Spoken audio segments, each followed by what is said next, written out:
आपने 2020 में भाजपा की प्रत्याशी पूनम यादव जी को रेवाड़ी से भारी मतों से जिताकर भेजा था। वो कहते थे कि ट्रिपल इंजन की सरकार बनाएंगे, सेंटर में भी उनकी सरकार, स्टेट में भी उनकी सरकार, और आप नीचे भी सरकार बनाओगे तो हम रेवाड़ी को लंदन बना देंगे। तो मैं अपने भाइयों से, माताओं से पूछना चाहता हूं कि आपने उनको वोट देकर नगर परिषद की भाजपा की चेयरपर्सन चुनी, पर आज आप बताइए कि इस रेवाड़ी शहर की दुर्दशा क्या है। आज ये रेवाड़ी शहर इन्होंने कूड़े घर में तब्दील कर दिया है। ना तो सफाई कर्मचारियों की भर्ती करी 11 साल में, कूड़ों की गाड़ी डोर टू डोर टाइम पर नहीं आ रही, ना तो सीवरेज सिस्टम अच्छा, ना सड़क अच्छी। सड़क डालते हैं, सड़कों में इतना भ्रष्टाचार हुआ है, करोड़ों रुपए खा गए सड़कों पर नाम पर। और मैं आपको बताना चाहता हूं कि सबसे बड़ी जो दिक्कत आई, जब मेरे भाई प्रॉपर्टी आईडीओ के लिए नगर परिषद में जाते थे, उनको 10-10 चक्कर लगवाए जाते थे। प्रॉपर्टी आईडी के नाम पर उनसे मोटी रिश्वत लेकर उनकी आइडिया बनाई जाती थी।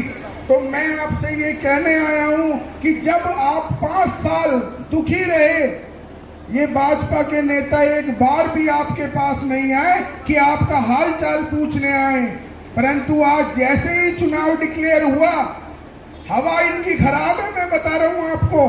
परंतु ये झंडी लगाने से और झंडे लगाने से वोट नहीं झड़ेंगे, वोट झड़ेंगे वो आपकी बदौलत वोट डलेगी, वो आपके हाथों से बटन दबाएगा कि आपकी मत कहां जाएगी।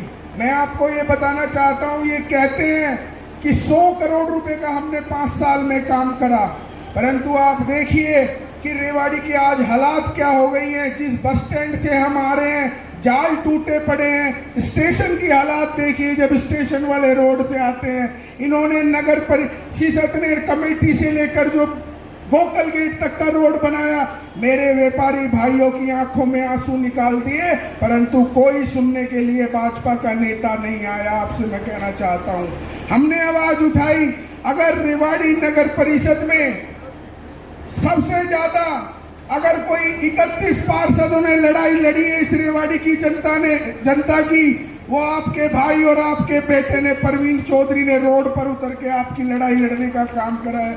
मैं आपको बताना चाहता हूं, आप देखिए जैसे ही इलेक्शन डिक्लेयर हुए, आज वही चेहरे आपके बीच में आ गए हैं जो 2020 में आपसे वोट मांगने आ रहे थे, और एक ऐसी उम्मीदवार को लेकर आए हैं जिसके ऊपर भ्रष्टाचार की एफआईआर दर्ज है, जो 5 महीने की विडो पेंशन खाने का उसके ऊपर आरोप लग रहा है। तो रेवाड़ी की जनता से ये आग्रह करना चाहता हूं कि ये आपको तय करना है कि एक तरफ तो भ्रष्टाचारी जिसके ऊपर हाईकोर्ट, माननीय हाईकोर्ट में मामला चल रहा है, और एक तरफ आपकी बेटी पढ़ी लिखी निहारिका चौधरी है। तो ये चुनाव भाईचारे का चुनाव है, ये चुनाव भ्रष्टाचार के खिलाफ चुनाव है, ये चुनाव रेवाड़ी के डेवलपमेंट का चुनाव है। ये फैसला मेरी जनता को करना है। ये कहते हैं, धमकी देते हैं कि अगर कांग्रेस की प्रत्याशी जीत गई तो काम कैसे कराएगी। मैं आपको बताना चाहता हूं कि जब बाबा साहब भीमराव अंबेडकर जी ने संविधान लिखा था, हमें लोकतंत्र में अपनी वोट की ताकत उन्होंने दी हमें, और ताकत दी ताकि विपक्ष मजबूत हो। अगर कहीं पर विपक्ष मजबूत नहीं होगा तो इस देश में तानाशाहों का राज आ जाएगा।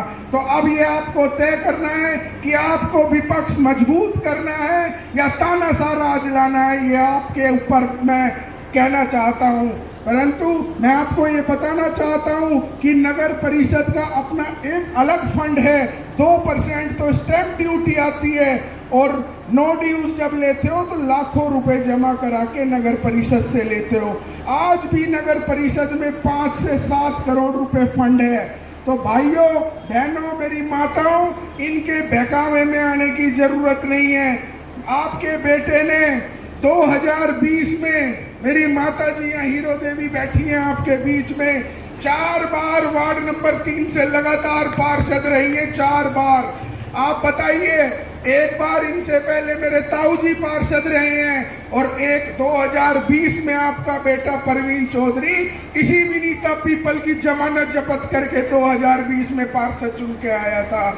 मैंने इसको 850 वोटों से हराने का काम करा था, जबकि ये 1.5 साल चेयरमैन रही थी। अगर चेयरमैन रहते हुए अगर ये वार्ड का काम करती तो वार्ड की जनता इसको निर्विरोध चुनने का काम करती, परंतु इसमें घमंड इतना है, ये घर से